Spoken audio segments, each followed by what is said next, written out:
तो कैसा आपका एक्सपीरियंस था हिप्नोथेरेपी के साथ? क्या आपसे करवाया गया वहां पे, और कैसे वो चीज वर्क करती? क्या उससे कोई बेनिफिट मिले थे आपको? नहीं, ये देखो, ये हर किसी के साथ में होता है हम्म। कि जो व्यक्ति हकलाता है हम्म। वो नेट पर सभी प्रकार की चीजें हम्म। सर्च करते रहता है। Hello everyone, my name is Galaxy and आप सभी स्टैमरिंग गैलेक्सी यूट्यूब चैनल देख रहे हैं। ये एक पॉडकास्ट वीडियो है कैलाश नेवारे सर के साथ। ये पॉडकास्ट वीडियो मेरे 30 डेज टॉप स्टैमरिंग चैलेंज का ही पार्ट है। कैलाश सर स्पेशल इसलिए क्योंकि इन्हें स्टैमरिंग का इशू है, बट स्टैमरिंग के होते हुए भी आज ये काफ़ी अच्छी पोजीशन पे है। और हम इनके स्ट्रगल से, हम इनकी स्टैमरिंग के एक्सपीरियंस से काफ़ी कुछ सीख सकते हैं कि कैसे आपको अपनी स्टैमरिंग को ओवरकम करना है। सर, सबसे पहले तो welcome to the channel. Thank you. Sir, sir हम सबसे पहले आपकी जर्नी के बारे में जानना चाहते हैं, बचपन से लेकर के अभी तक के। एंड सर, हम सिर्फ स्टैमरिंग नहीं, बाकी एस्पेक्ट के बारे में जानना चाहते हैं कि आपने स्कूलिंग कहाँ से की, फिर आप कहाँ गए, फिर क्या प्रिपरेशन करी, एंड अभी आप क्या कर रहे हैं सर? हेलो, मेरा नाम कैलाश निवारे है हम्म। और मैं मध्य प्रदेश के बालाघाट जिले का रहने वाला हूँ। और अभी मेरी वर्तमान एज 34 ईयर है और अभी मैं सिंगल हूँ। मेरी जर्नी की बात करें तो मेरा जो बचपन है वो बालाघाट में बीता है। हम्म। और चूंकि मेरे पापा टीचर थे तो उनकी नियुक्ति बैहर तहसील के जो जो गढ़ी ब्लॉक है हम्म। वहां पर उनकी नियुक्ति हुई थी। हम्म। तो वहीं पर मैंने बचपना बीता और वहीं से मैंने गढ़ी से मैंने 12वीं तक मैंने हायर सेकेंडरी पूरी की। हम्म। उसके बाद फिर मैं बालाघाट आ गया। बालाघाट से मैंने बीसीए किया है। हम्म। और फिर मैंने आगे की पढ़ाई के लिए मैं इंदौर चला गया। हम्म। इंदौर से मैंने एमए, मेरा पॉलिटिकल साइंस सब्जेक्ट था, हम्म। उसमें मैंने मास्टर्स किया है। और अभी मैं वर्तमान में जिला जेल सिवनी में हम्म। असिस्टेंट सुपरिटेंडेंट जेल के हम्म। पद पर पदस्थ हूँ। Very nice sir. सर, आपने ये मेंशन करा था कि आपने यूपीएससी की प्रिपरेशन की है, एंड आपने स्टेट पीएससी को क्वालिफाई किया है, टू बी स्पेसिफिक आपने एमपीपीएससी को क्वालिफाई किया है। सर, स्टैमरिंग के साथ कैसा रहा था आपका एक्सपीरियंस इंटरव्यू टाइम में, और कैसे आपने उस टाइम में स्टैमरिंग को मैनेज किया और जो इंटरव्यू है उसे क्रैक किया? मैंने सबसे पहले तो मैंने यूपीएससी की कोचिंग के लिए मैं दिल्ली गया था। हम्म। तो मेरी हकलाने की आदत चूंकि बचपन से नहीं थी, हम्म। कुछ टाइम बीतने के बाद मेरी हकलाहट चालू हुई थी। हम्म। और दिल्ली में मैं जिस कोचिंग में पढ़ता था तो वहां पर मैं सबसे पीछे बैठा करता था। हम्म। और इवन मेरे दोस्त भी कम थे, हम्म। क्योंकि हकलाहट के दोस्त कम ही रहते हैं कम ही रहते या हैं, फिर बहुत वो इंट्रोवर्ट होता है। कम बनाते हैं। हम्म। तो मैं ज्यादा किसी से मिलता जुलता नहीं था और अपने काम से काम रखता था। हम्म। लेकिन वहां से मेरा बेड लग मानिए या फिर मैं जल्दी छोड़कर इंदौर आ गया। हम्म। इंदौर से फिर मैंने पीएससी की कोचिंग चालू की थी। हम्म। तो वहां पर भी मैं इंदौर में मतलब काफी अलग टाइप का रहता था। मैं मतलब ज्यादा लोगों से मिलना जुलना नहीं, ठीक है। लोगों से कम बात करना। हम्म। लेकिन मैंने कई सारे अटेम्प्ट्स भी पहले दिए थे पीएससी के। हम्म। तो मेरा 3 इंटरव्यू दिया था मैंने पीएससी के, हम्म। 2012, 13, 14 के। हम्म। तो जब मेरा पहला इंटरव्यू था 2012 का, हम्म। तब इसके लिए मैंने इंटरव्यू के लिए मैंने काफी प्रैक्टिस की थी। हम्म। और तब भी मुझे डर था कि कहीं यार मैं हम्म। इतने लेवल पार करने के बाद मैं हम्म। यहाँ अटक न जाऊं करके डर इंटरव्यू में। मतलब बना हुआ था, डर हमेशा से था कि हाँ, शायद ही हो सकता डर हमेशा बना रहता है। है। हाँ। एग्जाम में तो डर नहीं बना रहता, क्योंकि एग्जाम तो आपको बैठ के देना पड़ता है। बैठ के देना लेकिन लिखना। इंटरव्यू का हम्म। बहुत डर बना रहता है सभी लोगों के मन में। ठीक है। और जो हकलाते हैं हम्म। उनके तो ज्यादा डर बना रहता है इंटरव्यू का। हम्म। हम्म। तो मुझे तो याद है कि जब मैं इंटरव्यू की प्रैक्टिस कर रहा था, हम्म तो मेरे खास तौर से जो मेरे दोस्त लोग थे हम्म और जो कोचिंग के सर थे, हम्म वो भी उनको ये डर था कि इसका चयन हो नहीं पाएगा या फिर ये थोड़ा सा बोल हम्म नहीं पाएगा वहां करके। हम्म लेकिन मुझे ये पता था कि यार मैंने अच्छी तैयारी की है हम्म, और मैं हार नहीं मानूंगा करके, हाँ, यहाँ नहीं तक पहुंच नहीं, गया हूँ तो मैं बिल्कुल हार नहीं मानूंगा करके। ओके। तो मैंने जो अपनी इंटरव्यू के दौरान जो पर्सनल जानकारी जो होती है, हम्म वो मैंने अच्छे से रखा था मैंने। हम्म और मुझे ये पता था कि कहीं ना कहीं ये पर्सनल जो इन्फॉर्मेशन आपकी हम्म इंटरव्यू में काफी मददगार साबित होती है। हम्म इसलिए उसको मैंने तकरीबन 5-6 बार रीड किया था। और हम्म सभी जो ऑलरेडी पीएससी से चयनित मेरे दोस्त थे, हम्म उनसे भी मैंने उन पर अ, चर्चा कर रखी थी। हम्म तो उन सभी का ये कहना था कि आप जैसे हैं वैसे ही अपने आप को पेश कीजिए, राइट उसमें राइट। आपको कुछ एक्स्ट्रा की जरूरत नहीं है। हम्म, तो वही मतलब वही सिद्धांत मुझे काम आया। ठीक है। लेकिन जब इंटरव्यू चालू होता है तो उसके पहले आपका जब नंबर पुकारा जाता है, हम्म तब उस समय की जो घबराहट सबसे ज्यादा रहती है। हम्म, क्योंकि हम लोग मुझे याद है कि हम लोग 3 लोग बैठे थे। ठीक है। प्यून ने हमें 3 लोगों को अंदर जाने दिया था कि जहाँ पर राइट। इंटरव्यू हाँ, के उसको बाहर जो ऊपर ले बैठे आते रहते हैं, हैं, ऊपर ले आते हैं। हाँ ऊपर ले जाते हैं। ऊपर ले आते हैं। तो जैसे एक गया, फिर एक आया, हम्म फिर मेरे बाजू में बैठा था, वो भी चला गया, फिर मेरा नंबर आने वाला था। हम्म तो वो जब तक अंदर था 20-25 मिनट के लिए इंटरव्यू के टाइम में, हम्म तो मेरी घबराहट ऐसी हो रही थी कि यार मैं उठ के भाग जाऊं या फिर क्या करूं। मतलब हम्म मैंने कम से कम 3-4 गिलास पानी पिया भी था वहां पर। हम्म तो वहां का प्यून ने बोला कि सर कोई दिक्कत नहीं, मतलब हम्म सबको घबराहट होती है, आप कूल रहिए करके। हम्म और मेरे पास रुमाल थे, तो रुमाल से मैंने पसीना भी हल्का हल्का पोंछना चालू किया था कि यार क्या हुआ, क्या पता नहीं क्या पूछेंगे, ठीक।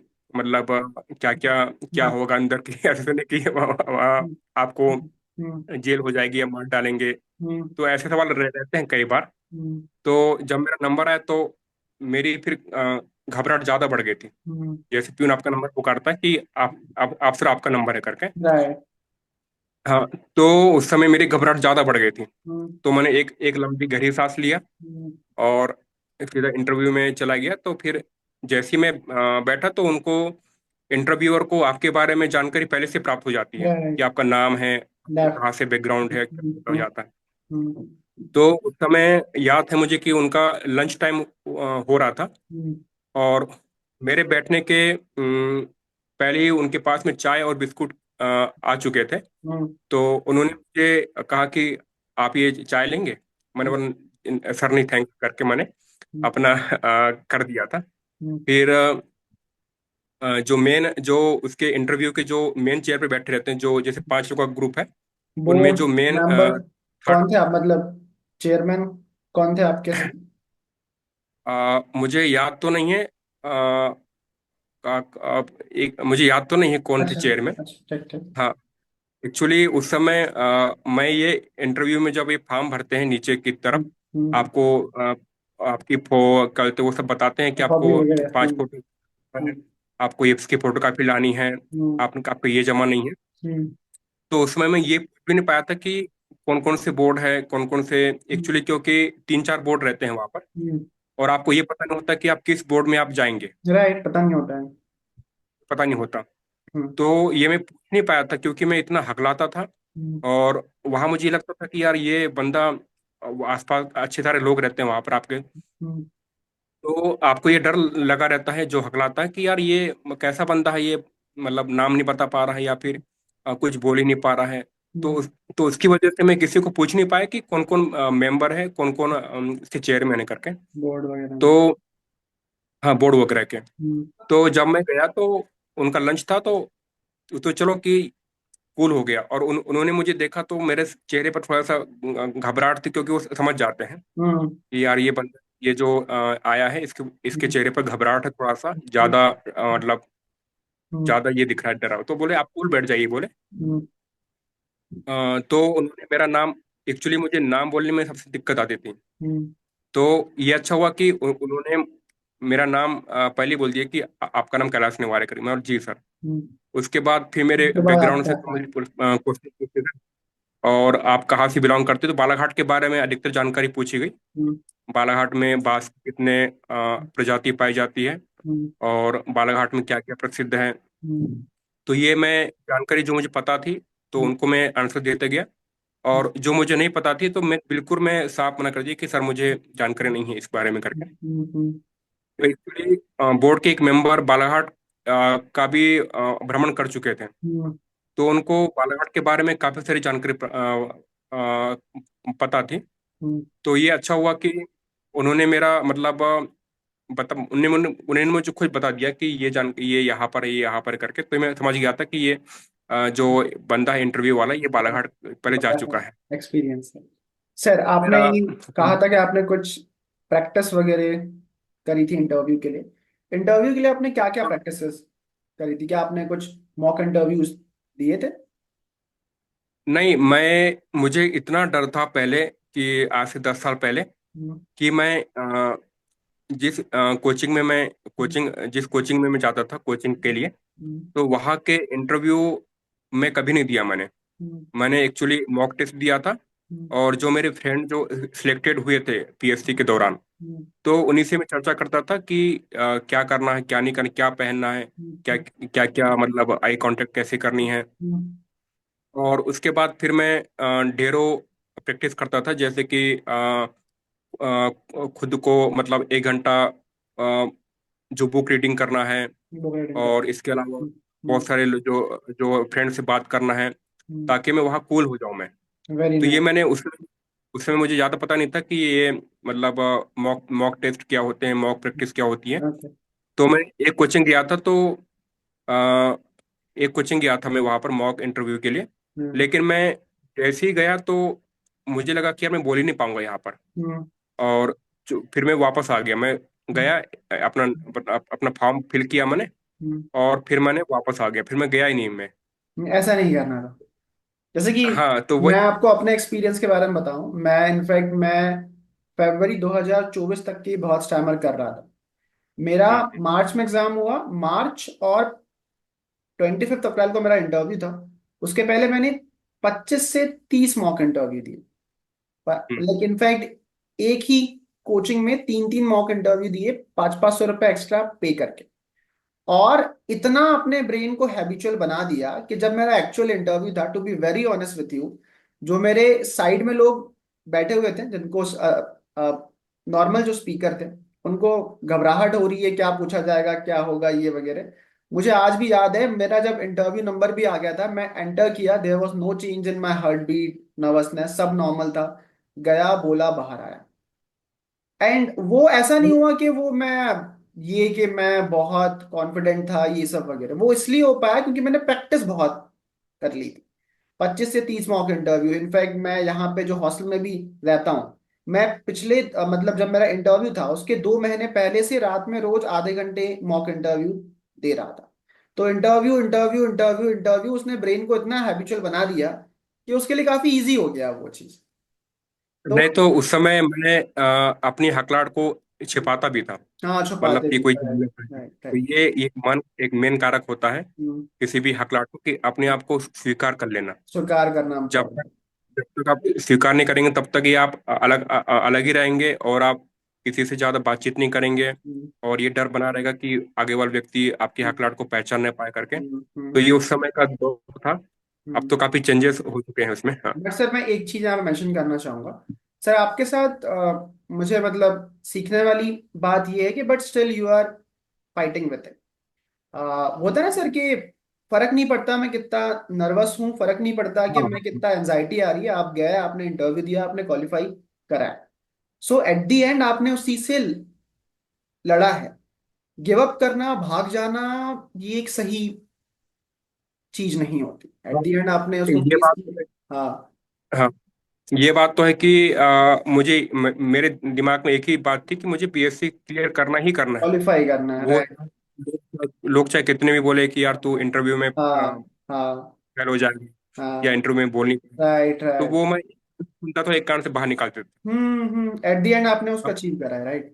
राइट। हाँ, फिर सर मैंने आपने 3 इंटरव्यू दिए कंटिन्यू। ये भी मुझे मेंशन करा था कि जब आपके इंटरव्यूज चल रहे थे तो आपने हिप्नोथेरेपी भी ट्राई करी थी एक डॉक्टर के पास जा करके। सर मेरा हाँ।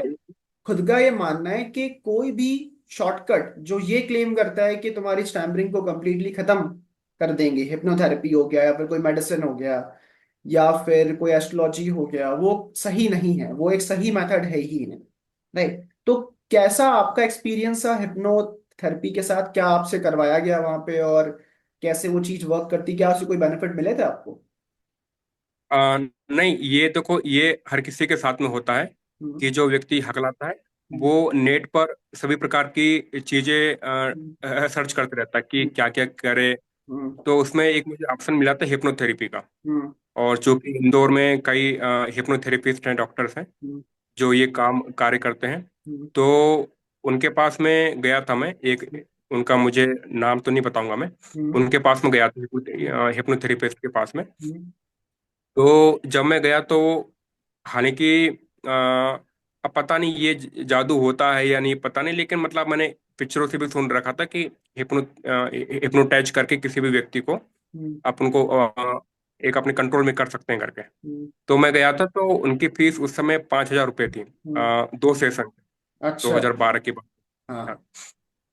तो मैं पहले दिन गया तो उन्होंने मेरे सिर पे हाथ रखा हम्म। और मतलब पता नहीं अभी क्या बोले उनने, मतलब एक एक घंटे का सेशन रखा था उनने। हम्म। तो मेरे सिर पर हाथ रखे और मतलब आ, उनने उन्होंने बोले कि हार्ट बीट को आप शांत रखिए हम्म। और आप एकदम कूल रहिए करके। हम्म। और फिर उनने मुझे टेबल पर सीधे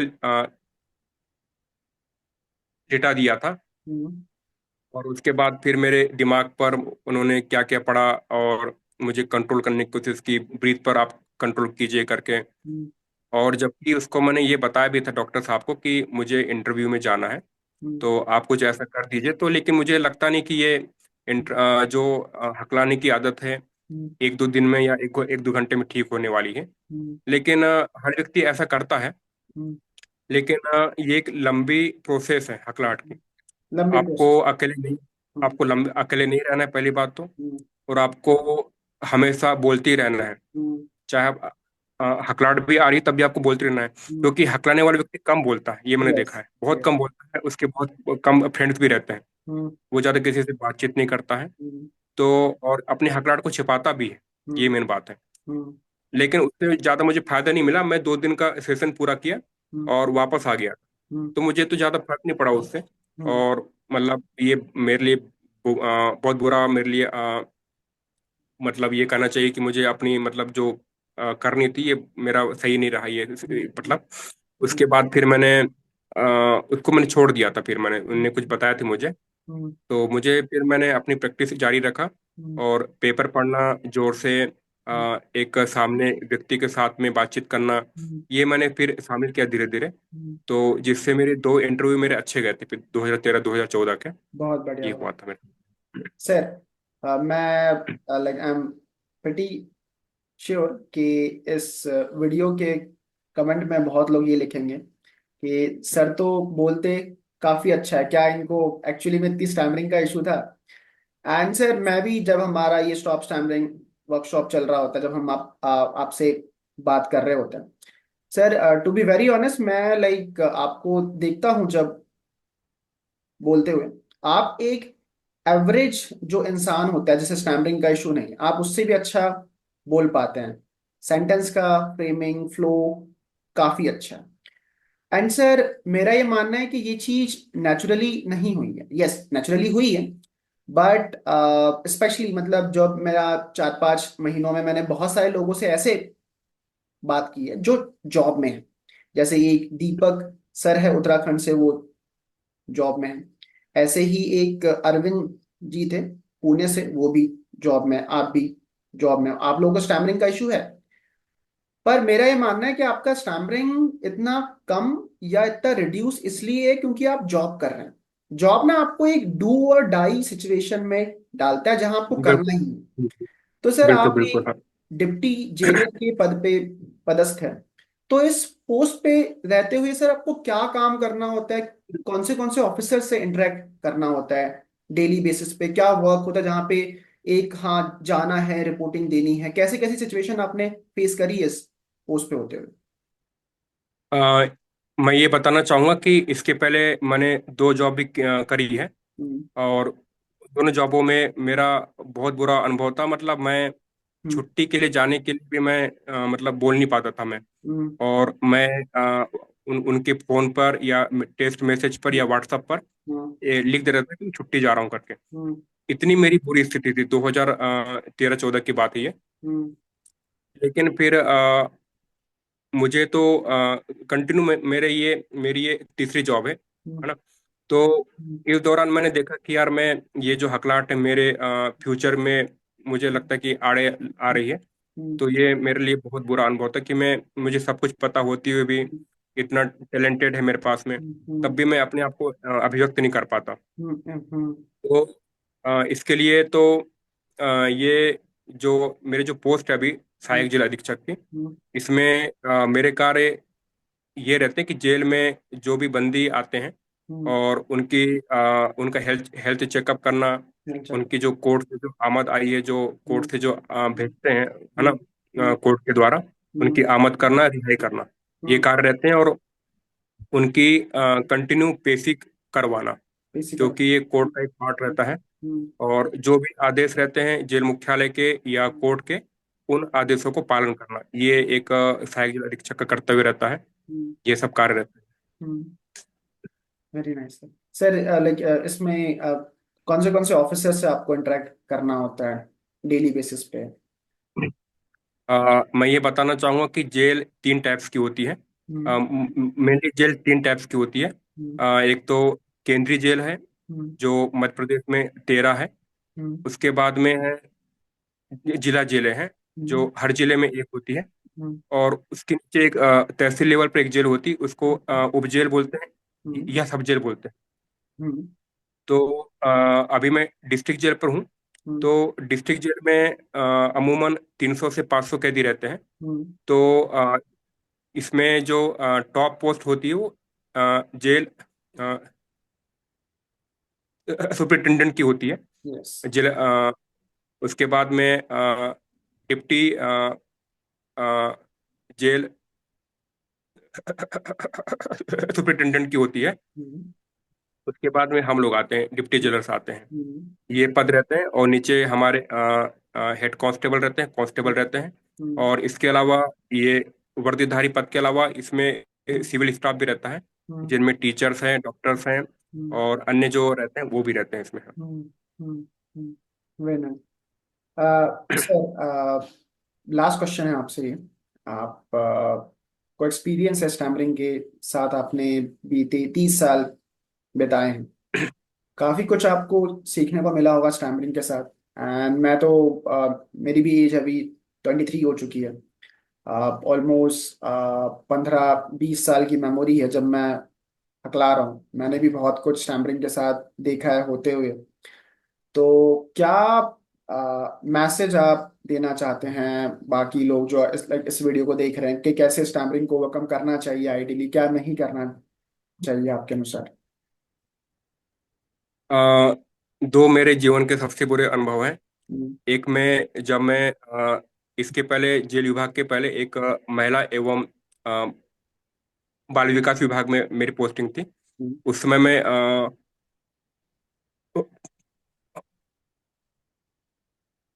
पांडुरना में था मेरी पोस्टिंग। हम्म।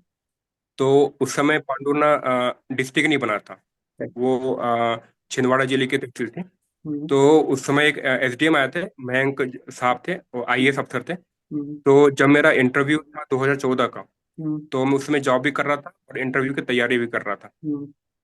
तो एक दिन मैं उनसे मिलने गया एसडीएम से, और मैं चाह रहा था कि इंटरव्यू वो मेरा ले। और मैं अपने अपने आप को बताना चाह रहा था कि सर, मैं पीएससी का मेरा इंटरव्यू है, हम्म। इसमें क्या क्या प्रैक्टिस करनी है, उसमें क्या क्या करनी है आपको तैयारी। हम्म। तो जैसे ही मैं इंटर किया एसडीएम साहब के ऑफिस में, हम्म। और उस समय वो यंग आईएएस थे, मतलब हम्म। 28-29 साल की उनकी एज हम्म। रही होगी। हम्म। तो मैंने अपना जो पर्सनल मेरा इंफॉर्मेशन था हम्म। उनके टेबल पे मैंने रख दिया। हम्म। और जैसे ही उनने बोले कि आप कहाँ के हैं, तो मैं बालाघाट में बोल ही नहीं पाया था। हम्म। और उनने मुझे दो तीन सवाल पूछे और फिर मैं बोल ही नहीं पाया। तो फिर उन्होंने अपना इंटरेस्ट मतलब उन्हें दिखाया कि मुझसे रिलेटेड। हम्म। फिर मैंने वहां से वापस आया। हम्म, और एक और ये बुरा अनुभव था कि जब मेरी नियुक्ति हुई थी जेल विभाग में, हम्म, तो उस समय हमारा एक हम करीबन 28-29 लोग थे। हम्म, तो हमारा परिचय वो ले रहे थे जो डीजीपी होते जेल के, जो आईपीएस रैंक के अधिकारी होते हैं। हम्म, डीजीपी थे, एडीजी थे, मतलब 3 आईपीएस थे और 2 डीआईजी लेवल के व्यक्ति हम्म, थे। हम्म, तो जैसे मतलब एक जो हकलाने वाला व्यक्ति होता है, हम्म, वो जब मेरा नंबर आया तो मैं बोल ही नहीं पाया। हम्म, मैं मतलब 2 मिनट तक वो हॉल एकदम सन्न रह गया। हम्म, जितने भी बड़े अधिकारी थे वो एकदम मतलब शौक रह गए कि अरे बंदा बोल नहीं पा रहा है करके। हम्म, तो वो ये जीवन के मेरे दो बहुत बुरे अनुभव थे। हम्म, अब इनको मैंने पार कर लिया है। हम्म, तो ये बहुत मेरे जीवन के दो बुरे अनुभव थे। हाँ। फेलियर तो सर जर्नी का पार्ट होता है। मैं भी कुछ आपसे शेयर करना चाहूंगा। ये बात है जुलाई 2023 की। मुझे अपने आंखों के ट्रीटमेंट के लिए हैदराबाद जाना था। तो मुझे सिर्फ ये वहाँ पे बोलना था कि मेरा नाम गैलेक्सी है। मैं 16 जुलाई को मुझे अपॉइंटमेंट चाहिए। और वहाँ पे जो ऑप्थोमोलॉजी डिपार्टमेंट है वहाँ पे मुझे अपॉइंटमेंट चाहिए। और मेरी प्रॉब्लम का नाम क्या है वो एक्सप्लेन करना था। मैंने कॉल लगाया था। मैं उस दिन अपना ना नाम बोल पाया, ना मैं डेट बोल पाया, ना मैं ऑप्थोलॉजी बोल पाया। फिर मैं यही रूम पे बैठा हुआ था। मेरा भाई जो है बाहर रूम पे बैठा हुआ था। वो अंदर आया। ही सेड कि मैं तेरा अपॉइंटमेंट बुक कर देता हूँ। ऑब्वियस सी बात है, उनको लगेगा कि ये बुक नहीं कर पा रहा तो मैं इनकी हेल्प कर दूं। वो अपने लेवल पे सही है।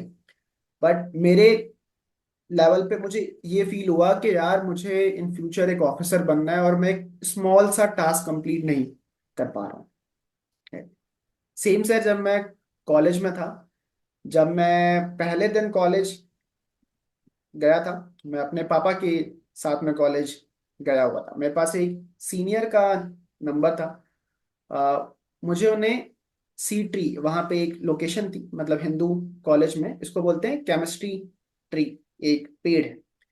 तो मुझे ये बोलना था कि मैं सी ट्री पे हूँ। तो मैं बोल ही नहीं पाया। तो पापा भी थे साथ में।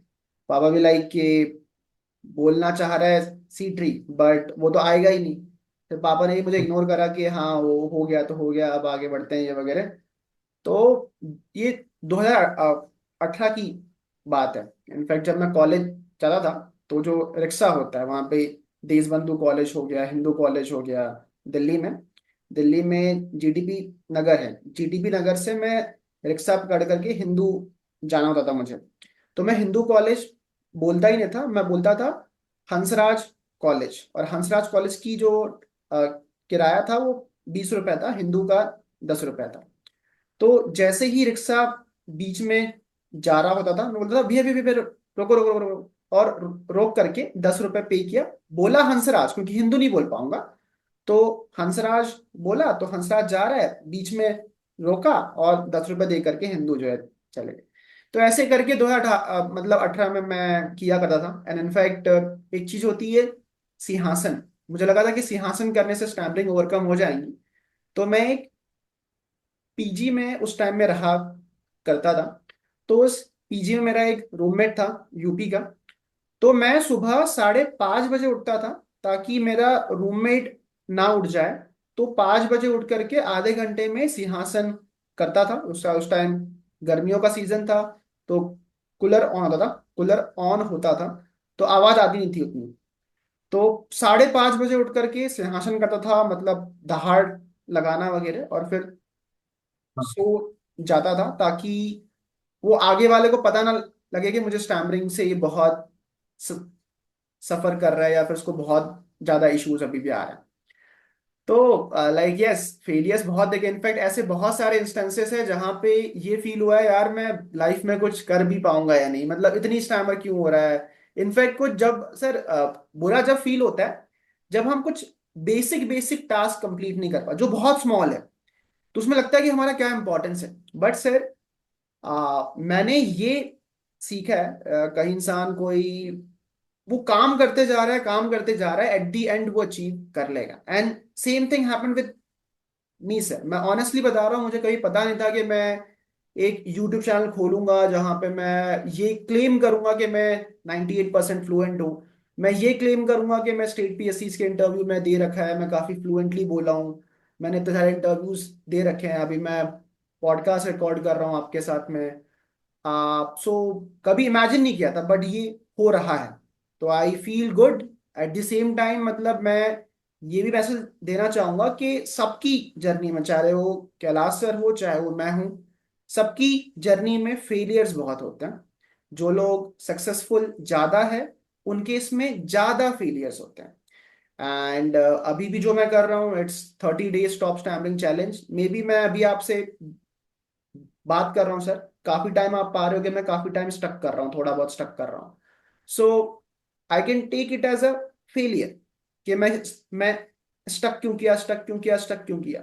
बट मैं इसको ऐसे भी ले सकता हूँ, यार मैं कुछ नया ट्राई कर रहा हूँ, और अब मैं नया ट्राई कर रहा हूँ तो भले ही मैं फेल हो रहा हूँ, बट कहीं मैं 1 साल इसको करते रहूंगा तो 1 साल बाद मैं बहुत इंप्रूव कर जाऊंगा। So it should be in this way कि फेलियर्स में भी पॉजिटिविटी आप लोग को देखनी है। और कैलाश सर से आप एक मैसेज जो सब इंसान सीख सकते हैं कि स्टैमरिंग को लिमिटेशन आप खुद बना रहे हैं। आई नो कि उससे फाइट करना बहुत हार्ड है, बट फाइट करते हुए भी आप लाइफ में अच्छा खासा कुछ अचीव कर सकते हैं, और इसके एग्जाम्पल कैलाश नेवारे सर है। सो आई होप कि आप सभी को एक कॉन्वर्सेशन अच्छा लगेगा। And thank you so much sir for coming on my channel. Thank you. Okay, I hope कि आप thank you. Thank you. Future में अपने स्टैम्परिंग को और इम्प्रूव करें और भी बाकी लोग को इंस्पायर कर पाए।